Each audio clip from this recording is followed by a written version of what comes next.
Hey everyone, welcome to The Difference, a podcast highlighting leaders who are making a difference in their teams, their stores, and their communities. I'm Alexis Whaley. And I'm Drew Holler. Hey Drew, so I hear this week we are going to have a conversation with Vicky Rousch from store number 86, Springfield, Missouri. And I think you've met her before. I have. She runs a store where we were piloting teaming at the very beginning. So she's been on this journey for a while. And she runs a store that has a lot of long-term associates in it as well. And she's just done a great job with change management. And so I'm anxious to get a chance to talk to her again. Hopefully she survived the storm last week. So we'll hear about that as well. But it's going to be a good conversation. I think she'll have a lot of tips and tricks for other store managers and other people that may want to know a little bit more about teaming. I love it. I'm looking forward to it. Yep. Let's bring her on. Sounds great. So Vicky, so glad to have you here. Thank you. And so good to see you. It's been a few months, but we were anxious to get you on to talk about your store, but also your journey a bit. And it's going to be a great conversation. But before I get going, were you guys hit by the storm at all last week? Yes, we were. Lots of ice and lots of snow. So we got about 7.5 inches. Wow. So, yeah. That's a lot for Springfield, huh? It's a lot for Springfield. It was an adjustment for a couple of days. Not used to the coldness. It's always getting cold in Missouri, but it got really, really cold. And then the snow on top of it it barricaded some people in for a while. Now it's 70 degrees though, so it's nice amazing? And muddy in Missouri. Yes. Did you stay open the whole time, or did you have to shut the store down? We stayed open the whole time. We were lucky. Associates were still able to come in, and some worked a little extra for us to keep the store going for our community. How long have you been with the company now? 20 years this time. Yeah. I was with the company once before, thought the grass was greener on the other side. Yeah. And then I found out it wasn't. So I came back to the company, and I was blessed to come right back to where I was. And now I've been with the company 20 years. And what was your journey? When did you become a store manager? How did that all work? Sure. So I started, when I came back to the company, I was just a department manager again. Well, I wasn't just a department manager. That was, a major role, but I was a department manager. I ended up in Manchester, where I spent most of my time before I got moved to Arnold, Missouri. And I spent 3 years at Arnold. And then I started applying for jobs for store manager positions and, interview after interview. And I was like, you know what, I'm done. I'm going to take a little break. Well, then I saw that a tiny little hometown store opened up on the outskirts of Lake of the Ozarks, Eldon. I applied for it. I thought I did horrible in the interview. I went home and told my husband, I'm like, I'm not getting it. And he's like, oh, you'll get it. And then I got the call later that I got the position. So that was my first store, was Eldon, Missouri. I was there about 10 months. Loved it. It was magnificent. When I came in, they were starting the pilot for teaming. But back then it was called GWP. Yep. So I got to be thrown into that because they've already started it. But I had an awesome mentor, another store manager. And he just helped me learn everything that he knew from going to classes and helped me develop my teams. So I got to see them grow. Try to conquer the world in that store because it was a pilot. Yep. Got to see my team leads really grow and take ownership. It was really neat to see them do that. So then I was there for about 10 months. I had the regional come and visit me. And she's like, hey, what do you think about some stores? And I started thinking, and I went and visited some different stores, but I came here for one of them. And I really liked it. So she met me here. We walked, we talked, we did some things. And then 3 months later, I was here. And now I've been here almost a year. Almost a year. Wow. Isn't that crazy? It's my second store. So good for you. I just can't wait to see what happens in the future. I mean, I've been blessed. Talk me through in the D1, the small store. What were some of your learnings? And probably before we get to that, what went through your mind when you walked into the store and you said, all right, we got this new structure thing going on?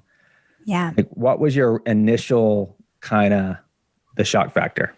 I think the biggest shock factor was that even in the Division I home store, tiny, no food, no grocery, no, fresh, overnights was going away. Because we got rid of overnights during that pilot. And I'm like, oh my goodness. So who takes ownership of that? Like, where does that fall? And do we have enough people to even conquer that? Right. Yep. I mean, because you might've unloaded the truck at 2:00 or 3:00, but they ran it overnight mostly. Right. So, and that was kind of like an, yeah, sure. So, yeah. And then the second eye opener was like, I didn't know anybody. So who was going to step up to the plate to help me guide this? Because I knew no one in the store. And did my counterpartner that was helping me through it, did he pick the right associates to be the leaders? Got it. So you get in, you're close, you're not doing stocking overnight, which thank goodness we changed that before we rolled out. Right. Right. And it was a good learning. You guys gave us good feedback on it. But set that aside. When you start looking at the teaming aspect of it and those 10 supervisors taking on more responsibility, what was that process like for you? It was a struggle at first because they were just supervisors of notes, right? Not thinking on that next level of how do I conquer the freight that's being left for me, or how do I conquer the swaths, or what's the next planning? So that was a challenge for them because we as management and as them as associates, just even being supervisors, hourly supervisors before teaming, we gave them notes. It was all about notes, which it still is to some degree, but now they need to be making the notes. And so when I first came in, I gave all the notes and made sure that, they were getting it done. But eventually they started doing the notes and I didn't have to write notes. They were already starting to see what I expected or that teaming was expecting. And so then they were making sure that their team understood. One thing I will tell you that I just loved for my store, because my store was tiny, right? Yep. They had boards and it showed who was in each team, right? Got it. And it would tell them what is accomplished for the day, which I think now all transitions into the app that we have today. Yep, sure. Yeah. But I loved how they came in and they didn't talk. Nobody talked to anybody. I mean, to say hello or to have a huddle, right, sure. But they already knew what the expectation of the day was. They go, I go stock this and then I'm going to do top stock. And they already knew. They knew step 1, step 2, step 3, step 4. And then when they were done, they knew to go to that team and go, hey, I'm done for the day. Does my next person need help or what would you like me to work on next? So I love that aspect of it. When I started to give them more empowerment and I started stepping back away from them. Yeah. What was that process like for you? Yes. We had a store manager on here a couple episodes ago that talked about she had to learn how to step back. Mm-hmm. And for us at Walmart, that's hard to do for all of us. And so like, how did you process that? How did you come to that conclusion and what made you decide to do it? They helped me, honestly. Those team leads helped me. They were like, we got this. Step back and let us shine.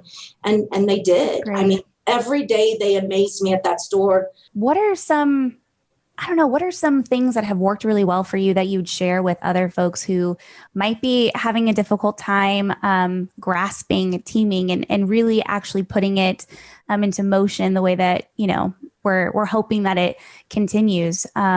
What's some words of advice there? I would say the biggest advice I would give somebody is to put it in chunks. So don't come in and try to conquer the whole teaming aspect. So I have a great store lead. His name is TC, and he was like in January after the whole Christmas and holiday, he's like, we really need to focus on these team associates and their teams, right? The team leads team. So what we would do is we got our whiteboard. We have a huge whiteboard and we just started at the top and we started with GM. So Josh is my GM coach and he has X, Y, and Z team lead. So he has Seth and then he has apparel, the 3 team lead, and we just wrote it on the board. And then we just made a grid, right? They have these people right now and they have so many associates here. And we just broke it all down to where they own what area for them. And then we would pull them in and go, okay, so here's the deal. You have 700 hours in demand and you have this many associates and this person's going to own this, but you're going to miss this key. We need to hire somebody. Mm-hmm. So we just broke it down for each area. And we went through that for the whole store so they can understand not just how teaming works with associates, but what they own and how to make sure that they own the right areas. And when we did that too, they would give their input and they would be like, hey, so I don't think Julie is really good in, housewares. She really is. I need her to be in a ladies wear. And so we made sure that we put the right people in the right place. That's awesome. I think that's the biggest key. Don't take it all as one. Break it down in sections. Yeah. And I think, this whole idea of team schedules, and as we assign it, those teams will be built out. But I love the fact that you took it upon yourself, at the beginning of the year to create those and get them in place, which is great. Mm-hmm. How do you keep, especially on the GM side, how do you keep the teams intact and in their areas? We see this a lot where they get pulled to different parts of the store. What kind of causes that? And then how do you make sure that the team feels like a team? Sure. And they're actually going to stay in their areas? Yeah. So I think the biggest thing is availability. Is the availability process, right? Everybody says, "Oh, I'm here in the morning. I got a morning shift," but the morning doesn't actually start at 4, 5, 6, 7 o'clock. It starts at 2 o'clock in the afternoon.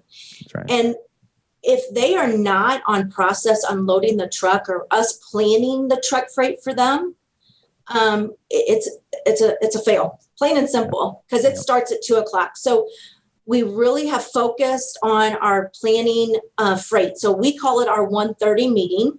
And in the morning, what we do is we say over the walkie, hey, make sure team leads, you're looking at your star freight, you're looking at the planning, anything that's coming off the truck, and get it in the system. So then at 1:30, we all meet what's called our School of Learning. And we're really blessed to have that in our store. It's a huge learning center and it's got a big TV, and we put it up there and we talk through it. So when we started this, our meetings lasted about 30 or 40 minutes because it was teaching and training, right? Sure. We, as management, was teaching and training our team leads how to really own their freight. So we would tell them, hey, this doesn't have enough description, or this maybe isn't going to fit in. We walk through everything. So now when we have our meeting and we call it in the morning, they're done and they're ready for the meeting at 1 o'clock. And when we sit down at 1:30, it's taken 10, 15 minutes to roll through everything. Mm-hmm. So now we've added apparel cap in the afternoon. They're starting to come back between 2 and 4 and starting to process and starting to run some freight to get ahead of the game. By 4:30, 5 o'clock, they're either taking their lunches or their breaks and they're finishing up and they're going to the Florida zone. So we're getting a little bit ahead of the program. But we also talk about in our meeting, how are we going to zone for the night? Mm-hmm. What is expected of our Cap 2 besides unloading the trucks, right?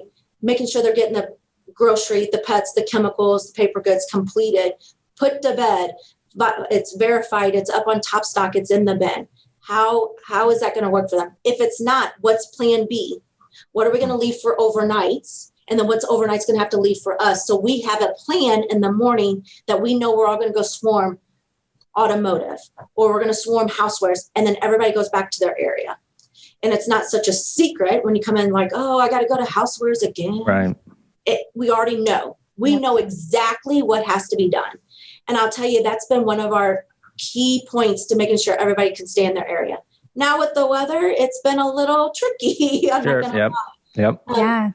But they even know from the weather, hey, I'm going to have to go to GM and we're going to have to swarm this out and we're going to get it done. Yep, so that's great. I think that's the key. Availability is the key, because if you don't stay on that. Yep. And it's, the stocking work group is there's a reason why we invested in associates in the stocking and digital, is because, to your point, it's so pivotal that the entire model works. And I can't stress how important that stocking work group is. So your point is the planning, it's stocking 1, stocking 2, and stocking 3, and they all have individual things that they do and they have to do them well.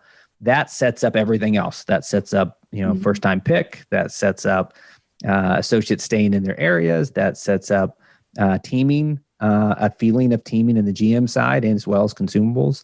Right. It is what I would call the engine of the store. And if your engine is not running at peak performance, you'll feel it throughout the entire store. Hey, how's team scheduling going? You're right in the middle of conversations. What's your feeling on that? How are the conversations going? Conversations, I feel, are going very well. Yeah. As long as associates want to work a Saturday or Sunday, right? I mean, because so we talked about how teaming was going really good, and then you get to the top and it's the change, right? The change, what right there when you get the change. So we have to have some hard conversations or truthful conversations for when our company meets our associates. We don't need everybody at 4:00 in the morning. We don't need everybody at 7:00 in the morning. My store doesn't get busy until 11, 12 o'clock. And then I get really busy from 4 to 7. That's my time frame. And so I need to make sure that they understand that there's different aspects or different schedules that you can choose from. But they're loving the aspect of, I know I'm off every Tuesday, Thursday, or I'm off every Wednesday, Thursday. So they're going very well. That's great. Well, thank you for what you're doing. You're clearly making a difference, not only in your store, in your community, but it sounds like you're making a difference in your region, having calls, you're doing things like this. You're branching out as a leader. Thank you. And what a great story. So thank you for the time, and hope you have a great day. Thank you. You too. Thanks, Vicky. Yep, see ya. Bye. Thanks. All right, Alexis, that was a fascinating conversation with Vicky. I don't know what you took away, but a couple of things that I had was team leads have to lead. You have to let team leads lead. But that was interesting. She talked about, just like Q did a few weeks ago, she talked about having to take a step back and allow that to happen in both stores she worked in, which I thought was great.